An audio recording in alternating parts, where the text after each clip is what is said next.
I'm Phil Larmon, And I'm Douglas Borthwick. and this is Old Men, New Money.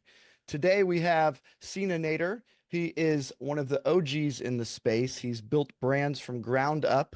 He was head of crypto at Robinhood. He led partnerships at FTX, which was a ride. He did a tremendous amount of work in just a year's time. I'll let him touch all over that. But he's also the head of strategy for Mysten Labs, and he has a announcement to make here of a new startup that he's recently launched that we're really excited to hear about. But welcome to the show, Sina, and I'll let you give a little bit more of your background and introduce yourself directly. Phil, Douglas, thanks for having me. I'm looking forward to chatting with you guys. Yeah, you touched on all of it. The TLDR, the kind of way that I think of myself as a hybrid kind of Wall Street and crypto person. Started off at Morgan Stanley and then Credit Suisse on the private banking side, and then got the bug and then jumped in the only way that I could figure out how to jump in, which was to launch a fund of funds, because I realized that I'm not a programmer, so I can't go create a protocol, and I can trade, but I'm not a trader, so I'm not going to go launch my own fund to trade. But I know how to pick good traders, so why don't I launch a fund of funds? And it turned out to be one of the first fund of funds in the space, and that was really my education on crypto, because my job was to go and interview all the different hedge fund managers and pick the ones that I thought were good to invest in. And I would ask them every question that I could think of. What do you think about the different protocols? What do you think about liquidity and market making programs? What do you think about different market microstructures and trading and on? So that was my education on crypto. Well, And context, then, what year was that so that we know where that fell? so that was officially launched in 2017. Okay. And so did that for a couple of years. And then Robinhood came knocking and they said, "Hey, would you like to lead our crypto platform?" And so I was happy to join there. My, I think, official title was president and COO of Robinhood Crypto, but colloquially, I was the head of crypto and basically helped them to stabilize the ship, because quite frankly, what happened was the founders of Robinhood decided that they wanted to have a crypto platform, and they brought the entire company together, like hundreds of people together. They said, build this crypto platform. They did it in 8 weeks, or 8 or 10 weeks, I think. And then everyone Wow. dissolved back into like their daily jobs. And so no one was really like manning the ship on the crypto side. And so I came in and put in a lot of processes and procedures, and also wrote the 5-year plan for the crypto division, which I'm proud to see that they're still implementing to this day, which is a lot of fun, quite frankly, to see. And then after Robinhood, I joined this company that people might have heard of. It's called FTX. Quite a bit we can talk about there. Happy to talk about that with you guys. And then joined Mysten Labs after that to help basically bring the SWE brand onto kind of into people's awareness. And then now I've been working on a new project. It's called PARTI. That's PARTI. Party.com, and it's basically a media platform with financial services baked into it. And happy to talk about that more as well. Awesome. Very exciting. Well, see, Thank you. so when you talk about Robinhood, it's a name brand today, right? And you joined to really launch the division there. First of all, what attracted you there? What did they say to you? Where they say, hey, just do what you need to do and off to the races? Did they give you guidelines of you can work this amount of budget and see what you can do with it, see if anything comes of it? Like, what did that conversation sound like? So I guess I have to go back a little bit earlier to actually my Wall Street days, because while I was on Wall Street, people say, "Why'd you get into crypto?" And the reason I got into crypto was Wall Street. So I perceived that there was this like principal agent problem on Wall Street, where the banks, quite frankly, might have different interests than their customers. And for me, that was a philosophical problem. And then to me, when I first started to figure out, what crypto was about, I realized, hey, this might actually present a solution to this principal agent problem that I perceive and that's problematic to me philosophically on Wall Street. So I was hooked, like I was in. I became a crypto person at that moment when I realized that. And as a crypto person, my thing then became, how do I help more people get familiar with this crypto stuff? How do I bring crypto to more people? And then I had to ask myself, can I really do that best in my little 5-person fund of funds, which is a lot of fun to run and super educational for me? Or can I do that best with a well-financed operation with hundreds of engineers, a big team, a great brand name? And that was Robinhood. And so it was a no-brainer. I basically said, I have to go to Robinhood so that I can try to bring crypto to more people. And to your question, what were the conversations like? The founders were super supportive. Vlad, in particular, who's still the CEO, he gave us full support to the crypto division.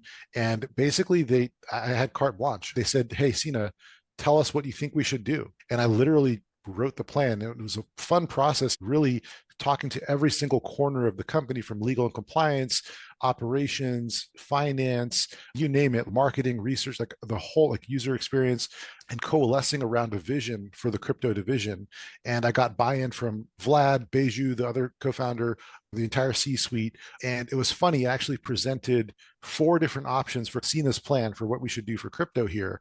And there was like the conservative, then there was like the base case, and then there was like aggressive, and then there was ultra aggressive.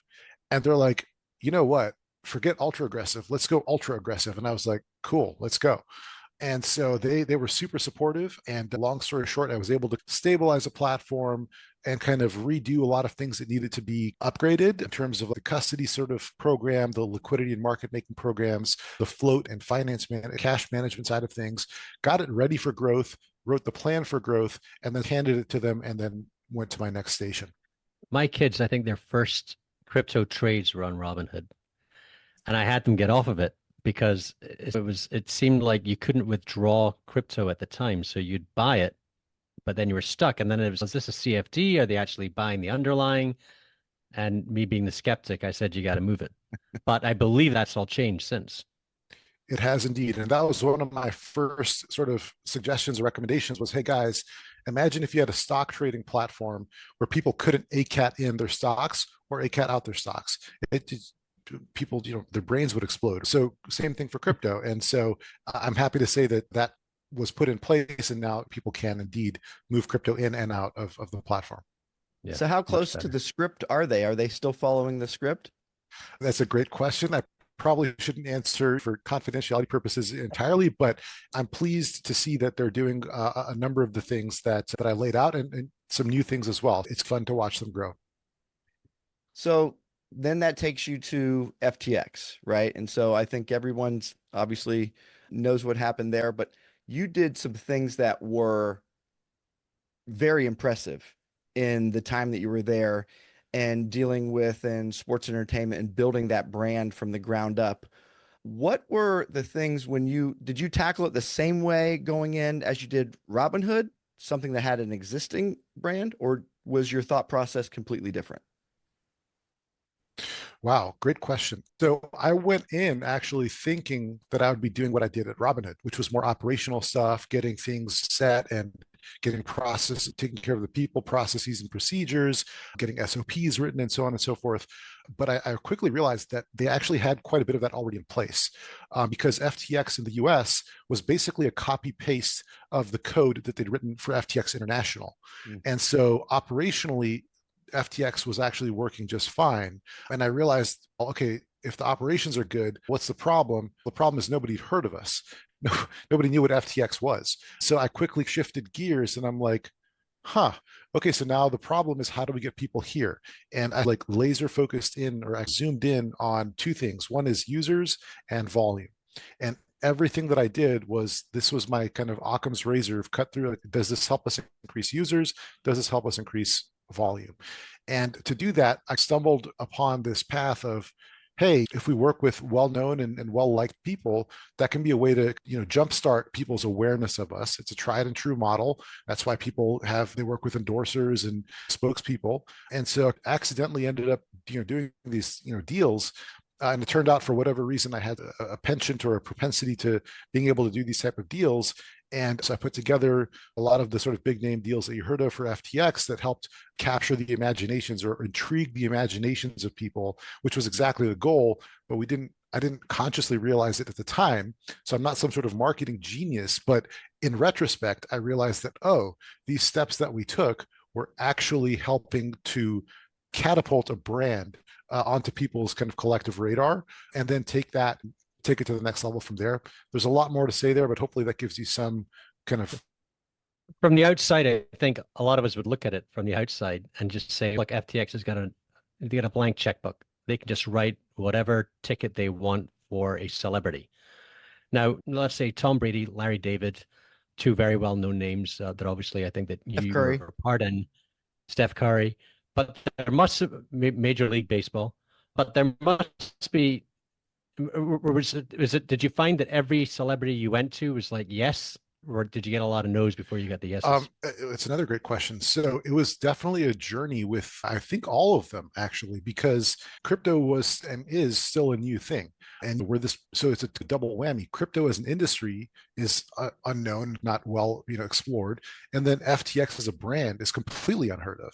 So there's like these two unknown factors compounding each other. And then you're asking somebody who's already got a well-known, a well-loved, and well-regarded brand, whether it's a personal brand in the case of individuals or an entire league in the case of Major League Baseball, you're asking them to wrap themselves in your flag. And now it's two unknown kind of flags that you're asking them to wrap themselves in. So it was a lot of education and a lot of just conversation, honest conversation about, look, this is what crypto is. This is what we do as a business. And this is what we're hoping to do for the industry. And you asked about the dollars and cents of it all. That's a common thing that people think, oh, FTX had all this money, and so of course they could do these deals. The thing that I learned as the one that was actually doing the majority of these deals was that it's actually not about the money for these super like prominent names. And why is it not because of the money? Because quite frankly, they don't need the money. They don't have to do a deal. Tom Brady, Steph Curry, Major League Baseball, Larry David, they don't have to do any deal. So there has to be something super, super interesting and super exciting philosophically, fundamentally.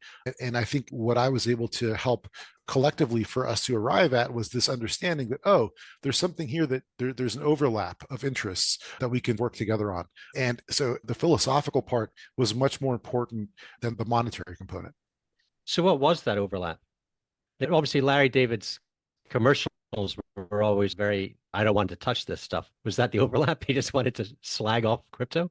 Larry David was an interesting one. He, I believe, was interested to do something that could showcase all of his creative capabilities in a condensed time frame, right? Curb Your Enthusiasm, Seinfeld, these are 30-minute or hour-long shows and over a season, right? That's a whole long sort of thing. But can you compress that? Can you do something funny in 2 minutes, in a minute, in 30 seconds? So I think it was a creative challenge for him. That's my guess. I don't know if that's actually what it was, but the sort of aha moment, or the moment where I could see something starting to happen in Larry's head, was when I was, pitching him for the commercial.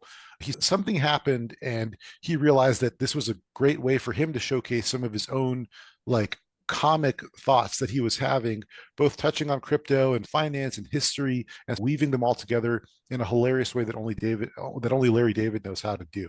So it was a But combination. it's a great commercial. Thank Fantastic. you. Well, you might be tickled to know that it was actually done in about 10 weeks with a team of like 100 and I think 27 people. And yeah, the genesis for it, if you want, I can tell you how it actually started. Please. So we got the green light, actually, Phil, with our mutual friend Nathaniel Whitmore, who was our head of marketing. He and I collectively got the green light from the CEO at the time, SBF. And Nathaniel and I were on a phone call, and I was driving up the coast at the time, and I was just about to go into a car wash for some reason. And we agreed at this, just before I went in the car wash, I'm like, so are we doing this thing? Or we agreed that we're going to do a Super Bowl commercial, which none of us have ever done. We have no fucking idea what what actually goes into it. Are we doing this? He's like, yeah, let's do it. Okay, cool. All right, I got to call you back. I'm going to a car wash. So I went to a car wash in Half Moon Bay, and then drove out of the car wash, got back on the phone with Nathaniel, and we sketched out the rest of it. So literally from a car wash in Half Moon Bay, California, to an award-winning Super Bowl commercial for like funniest commercial in the Super Bowl, in something like, all in, it was something like 12 weeks, which neither of us had ever done. And then, by the way, in the middle of this, we had to go and convince Larry David to join us, who he'd never talked to us, he'd never heard of us. So it was just a rip roaring like adventure of a time. So, and you had no teachings in celebrity wrangling? Not at all. That's why I said earlier, like for some unknown reason, like I'm able to figure out, I guess, the right words to say, or how to arrive at a mutual like place of that's beneficial for everyone. But yeah, I had no background in this, but I guess it turns out I have a desire to help elevate brands. Like this is maybe some psychological thing for myself. What is it about me that wants to make things more well known? I don't know, but for whatever reason, I have a drive to want to do that, and I leverage that with these celebrities, brands, athletes, and so on and so forth. Well, let me ask you this. So, you played football. Did it help coming at it from almost like an athlete's perspective when you're talking to Tom Brady, you're talking to Steph Curry? Because in the grand scheme of things for startups, these people are untouchable, right? So first of all, How did you get to them? Did you have to go through an agency or was there an existing relationship at all? And how long did it take from initial introduction to inking a deal with these folks? Yeah, great questions. And the short answer is yes, absolutely. The athletic background helped for sure. I could relate to what these guys are going through. So I played it like you did. I played Division I football, the highest level that I could have played without going pro. I know you actually went pro. Hat tip to you. That gave me a sense of what it takes and the determination, the grit, the resilience, the drive, the passion, all of that stuff. So I had some idea of the firepower that I was talking to. So that definitely helped. And I think they sensed that and they got us, there's just mutual athletes understand each other in a different sort of way. So that definitely helped. In terms of how long it took, so you first asked, how did I get to them? So it was a combination of personal networks and just personal and professional networks that I was able to leverage to find ways to talk to whoever we wanted to talk to. And in terms of how long it took, it varied, but I would say roughly somewhere in the short end, I think 3 weeks, up to the long end, probably 3-ish months, something like that. Even on the long end, that's extremely quick when you're talking about deals of this magnitude. I didn't take any days off. We worked around the clock pretty much. I actually worked the entire 2.5 years that I was there. I worked every single day, 7 days a week. I was on basically, I was available 24/7, literally didn't take a single day off. Even when my first child was born, I tried to take 2 weeks off. And I told people, hey, I'm going to take one hard week off and then slowly get back in on the next week. I worked every single day. It was hard to stay away. It was so exciting and things were going so well. What did the missus say about that? She was, you know what? All credit to her. She was oddly understanding. I don't know how, but somehow she found it in her to see that, hey, they're doing some interesting things here. Let's give them space. And she was extremely supportive. I know when you're dealing with celebrities like that, and especially on the athlete side, everybody asks for. I was just heard Fisher just came and spoke to the Beverly Hills Basketball League. And so everyone always asks him, what's a Kobe story? Could you share a Tom Brady story and a Steph Curry story that would be interesting to the audience?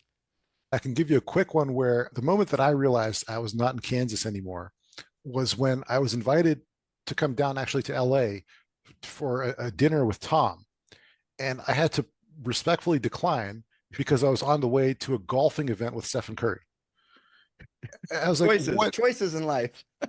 But when does one ever get to say that? Oh, sorry, I can't make it to this thing with Tom Brady because it's just bonkers, just a whole different sort of life. But other things, honestly, like I was just taken aback at how like human and humble actually both of these guys are. And this was another one of my key takeaways was Steph Curry is the greatest shooter in basketball history. Tom Brady, greatest quarterback of all time. My preconceptions of them would have been, oh, super full of themselves, potentially arrogant. I found them to be none of those. In fact, they were super down to earth, super fun and funny and engaging and just cool people to hang out with. And that to me was a huge takeaway and very different than what I would have expected. They're just down to earth guys that happen to be extremely driven and extremely talented.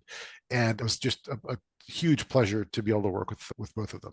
So did they understand crypto or did they look at it as an opportunity or like what was that conversation? Was there a lot of education that have to happen? There was definitely some education, but they were like, I give them all credit for being like aware that this is something that they need to pay attention to and they need to like maybe that's why they're great athletes. Tom Brady scanning the field to see where he can throw the ball. Stephen Curry similar and looking for opportunities for the shot. It's not that different in finance, I would argue, and they're just looking at this as this is something that I need to know about on the field, whether it's the athletic field or the business field. And so with that kind of intention of hey, I need to know what's going on in the world, I think that's where we started, and then we walk them through, and my job was to walk them through an understanding of what actually crypto is, where it is now, where it could be, and here's why I think you should maybe dive deeper and come along with us on this ride in crypto world. Now we've seen NFL players take salary in Bitcoin. We've seen the same thing. We've seen NBA players try to tokenize their future earnings. Yep. Did either of these guys have Bitcoin? Had they already bought it? From what I understand or what I hear, certainly is that the NFL locker rooms, everyone's just talking about Bitcoin. Yeah. So I don't want to go into the financial portfolios of any particular person, but that last part of what you said, I think is exactly right. In the locker rooms, just at cocktail parties all around, people are just talking about this stuff. And I think even more now with Bitcoin at all-time highs, looking like it's about to, get closer, maybe hopefully cross through the 100,000, Maybe you know, during this conversation. that would be amazing. And then with the supportive administration that's coming in, that's supportive to crypto, and then you've got the Fidelities, the BlackRocks, the Franklin Templetons of the world, Morgan Stanley, Goldman Sachs, Visa, MasterCard, And the corporates, and the right? corporate. For strategy, Microsoft, maybe Apple, even Yeah, Berkshire Hathaway, if we throw that one in. yeah, exactly. If you've So got cash in your balance sheet, it's being made quite plain that there's something better. there you go. And it's just logic and nothing personal about it to anybody. It's just logic. And yeah, for that reason, I think the excitement will continue to grow. And I would suspect that we'll see more and more of this. So you went from two of the all-time greats in their sports profession to America's pastime with the MLB. What, how was that received with the MLB? Because traditionally the MLB is a very conservative league. So I'm curious how that came about. Yeah, so that was another, that could be a book in and of itself. But this is the first league wide deal with a crypto company of any major US sports league. And I was quite honestly thrilled that they were open to the idea of us going and doing something that had never been done, which is to take the umpires and put a logo on their chest and the arm. And that to me it was like sacred ground, right? Yeah, whose For idea was that? Because that is obviously prime real estate because it's always looked upon before every pitch. it was something that I think we floated to the MLB and they were receptive to it, or they were open-minded about it. And as to why, I don't know for sure, but what my gut instinct was and is to a degree is that it is America's pastime and it has been around for a long time. And with any brand or business or service that's been around for a long time, you want to find ways to keep it fresh, engaging, and if you can, merge it or blend it with whatever is the most top of mind for people currently. And they're like, oh, this crypto sort of stuff seems to be picking up interest. It's no longer quite the taboo that it was even a couple of years before that. And so let's talk about it. And we had a conversation, several conversations more on the league, with the league sort of business executives. And then we had to also convince the umpires union. And that was a new one for me. I was working with the umpires union and getting them to understand what the possibilities and the potential of the promise was here. And so I was delighted to be able to convince them at the end of the day that, hey, this is a net positive for Major League Baseball. And let us tell us what you need to feel comfortable, and we'll do it. And let's play ball. So when you were targeting and trying to acquire new customers, when you were at FTX, were you thinking of, all right, we're going to do mass education and we're trying to target the world or even just domestically? Or were you thinking we're really going to refine it and target crypto curious, crypto people that are actively trading? Like, how did you approach it with the different avatars? Yeah, in the case of FTX, there were a few buckets. Broadly, you could bifurcate them into institutional and retail. Institutional speaks for itself. These are professional traders managing large sums of money, and they know what they're doing. They can move money here and there. It's straightforward. They trade on APIs, and they've got some other sort of more advanced tools. On the retail side, there's a lot more striation in terms of there's, like you said, there's crypto curious folks. There's people that maybe have dabbled a little bit, but they're not experts. And then all the way up to like people that we would call power users. And these were individuals that were not institutions, but they were trading, let's say 4 or 5 hours a day of their day was spent on crypto. And there were some really hardcore people, like individuals that were not with a firm out of like somewhere in Asia or something that were trading hundreds of millions of dollars per day just on an individual basis. So some pretty With a significant. Gmail account. Yeah, yeah, yeah. And so you look at all of that and you say, okay, you've got institutions, you've got retail, you've got different types of retail within that. How do you go about going after them? It turns out you have to have different strategies because different things matter to different people. And so for the institutions, like they cared about liquidity and what kind of execution they could get and like the latency and more technical things. Retail was more about trust. And can we trust these guys? And can they teach me a little bit about crypto? And is it easy to use? What's the user experience and so forth? And then at a meta level above all of this, something that I learned, and I think all of us learned on the FTX side, was that there's actually a funny thing that starts to happen is when you start to get these like large names and interesting names like the Tom Brady's and Stephen Curry's and Larry David's of the world, you would think that's a retail oriented thing, right? We're making commercials, we're doing retail campaigns. But what happened in addition to that was that institutions, I would say 9 out of 10 of the institutional meetings that we took, whether that was myself or our CEO or whoever else in the company, they would start off with, "Oh my God, we saw that Tom Brady commercial. That was so cool. Wow, we saw you on these Major League Baseball umpires. Or we saw your Super Bowl commercial." Like, it was uncanny that 9 out of 10 Institutions are people too. bingo, that's it. And that's what I didn't personally think about it like that. I was like, oh, there's institutions are very serious, but guess what? They're people, exactly like you said, Douglas. Yeah. So I always like to talk about the applications of, crypto and digital securities in sports and entertainment. With your sports background and everything that you've done so far, uh, where do you see the opportunities in sports and entertainment for the use of kind of this new money or new assets, we may call it, if we're talking about crypto or digital securities? Where do you think it's going to go? It's such a great question, but it's also, I think, if I'm totally honest, it's unanswerable because, at least for me, because I don't think that I'm smart enough to have known, let's say when the internet was starting. If you asked me in like 1993, like, how is the internet going to affect the NFL?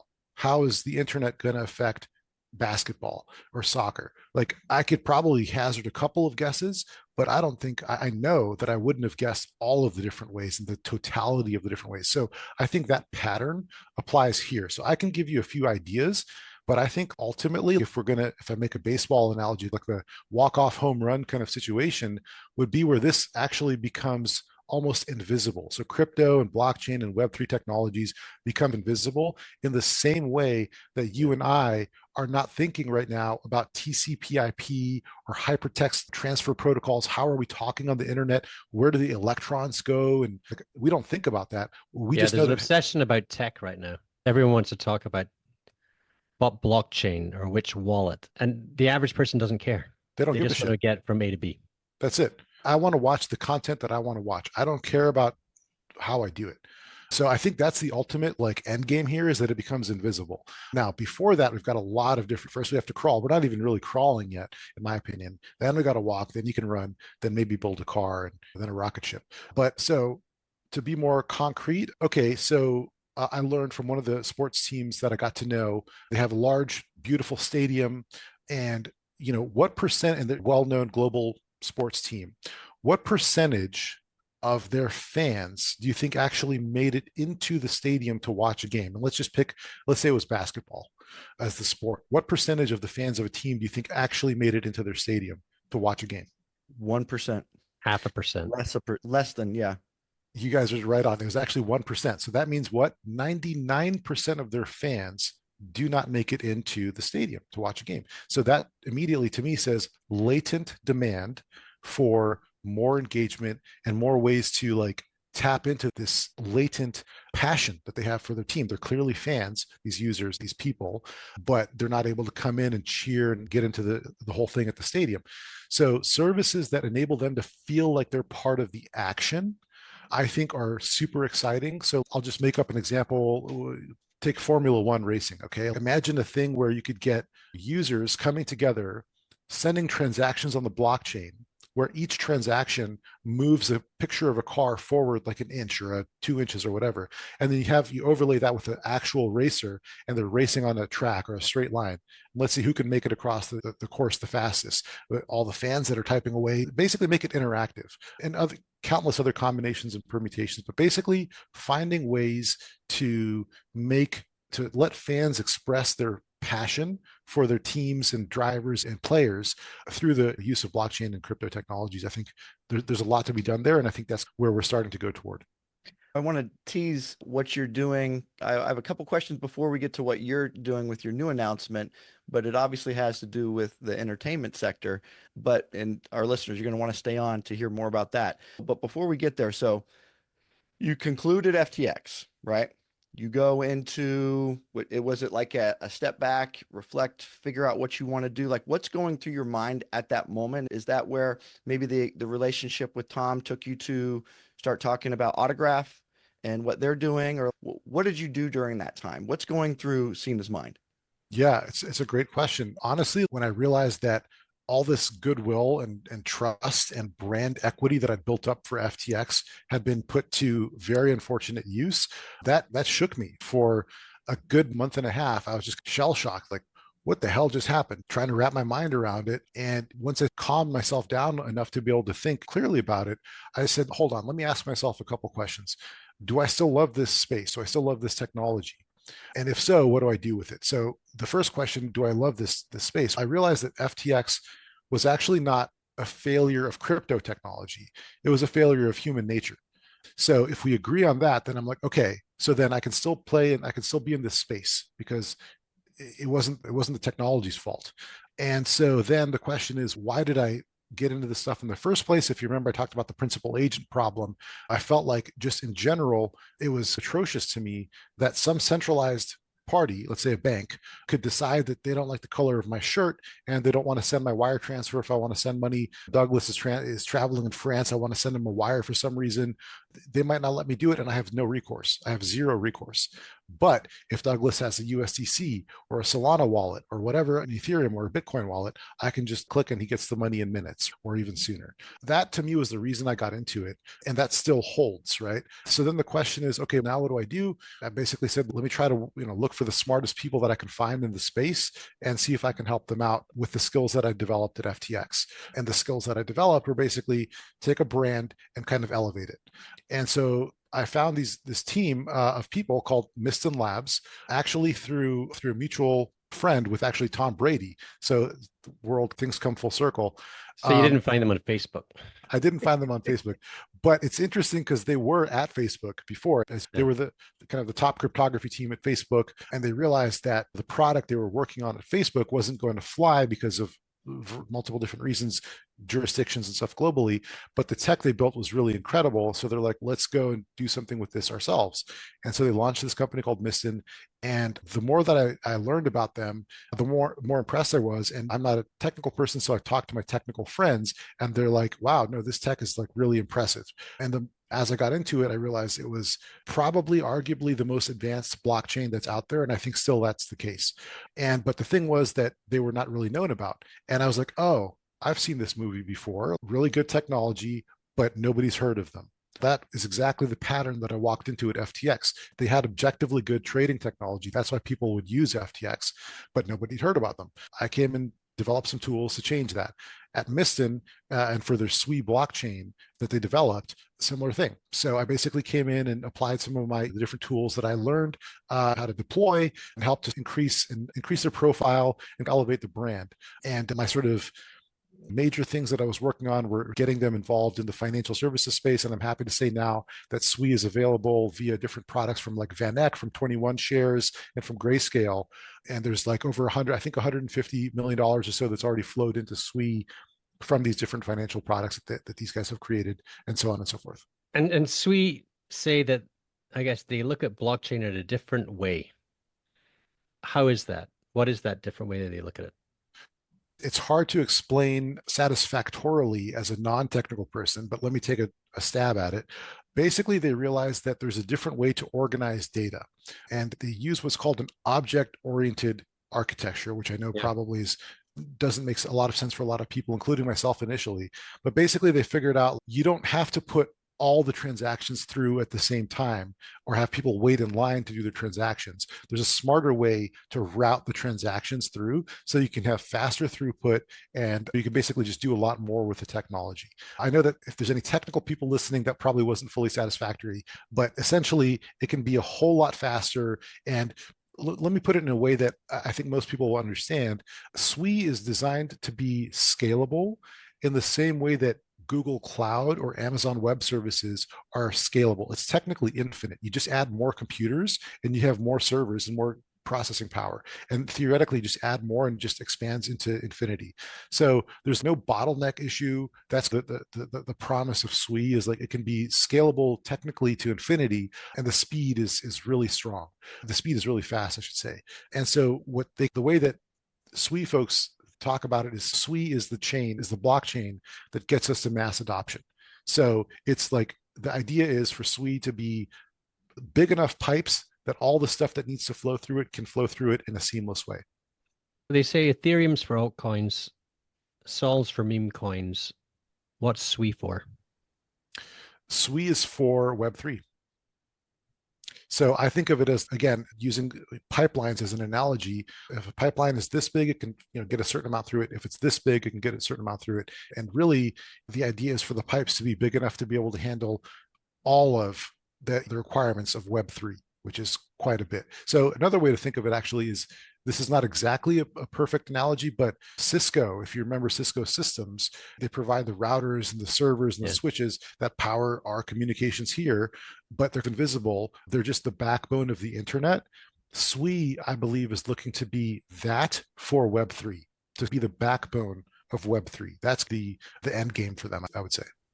Got it.